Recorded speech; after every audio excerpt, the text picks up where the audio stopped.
Guys, আজ আমি অফিসের চাবি হারিয়ে ফেলেছিলাম, যার কারণে ম্যাডামরা আমাকে খুব বলল।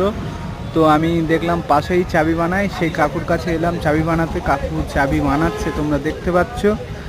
তো এখন জানি না কাকু কত দূর যাবে, ভালোভাবে চাবিটা বানাতে পারবে কি না। তো যাই হোক, এখন তো চাবিটা বানিয়ে নিয়ে গিয়ে তাদেরকে দিতে হবে, কেননা না হলে অফিসে না ঢুকতে পারলে তাদের তো অফিসিয়াল কাজ, সেই কাজটা।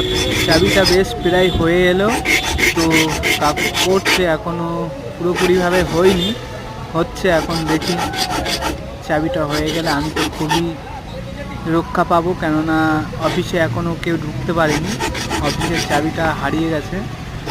তাই এই চাবিটা না বানালে তো অসুবিধা, অফিসের চাবি না হলে অসুবিধা হয়ে যায়। তো অবশেষে মনে হচ্ছে হয়ে যাওয়ার মতন হয়ে গেছে। তো দেখি